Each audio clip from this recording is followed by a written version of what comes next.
A good old dog can find a moth on a tree. This is our moth detecting dog named Sweep. He's detected a moth on this tree right here, and I'm going to show you the moth that he found for us. He's good at finding moths. Right, Sweep? Attaboy. Attaboy. You found it. That's it.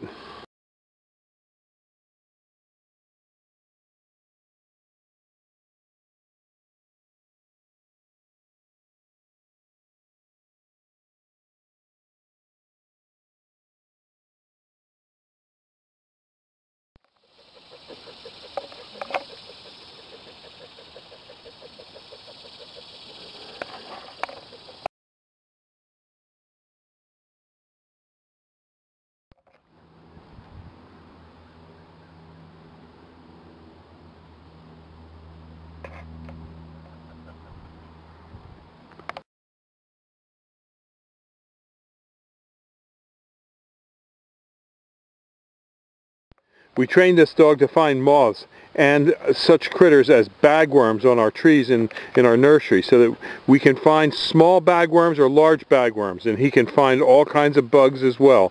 But he's really good on big moths.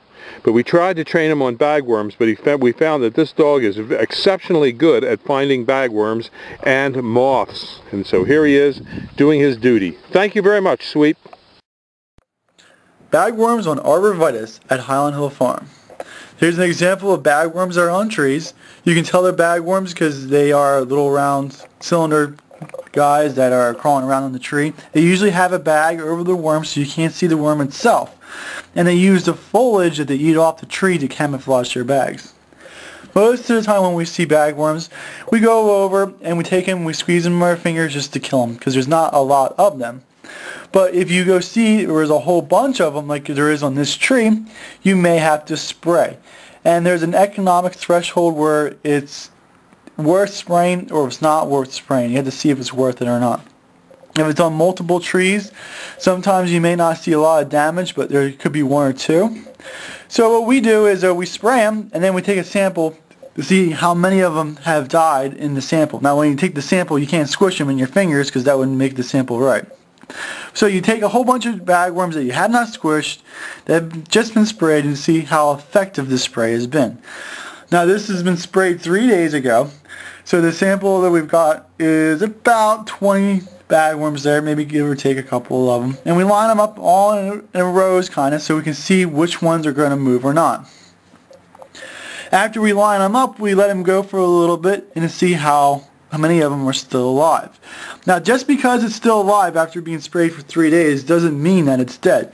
It could mean that it's sick. It could mean that the poison hasn't taken effect yet. It is always better to spray a bagworm when it's young. The smaller the bagworm is, the more often it has to eat in order to grow. So when you spray it, it has more chance of that spray actually getting into the system of the bagworm. So we sit here for a little bit and we take a look at the bagworms and we see how many of them died. Now after we figure out how many of them died, we can kind of figure out how well the spray works. Because if most of them died, we don't have to spray again because it hasn't reached that threshold where it's worth us spraying or not. So we just have to figure out what it is, see how many of them there are, and then make your decision from there. And that's how we typically do it at Highland Hill Farm. So you can see we have maybe 2 or 3 left live there. So we'll have to take a sample again a little later and see what we must do. Thank you.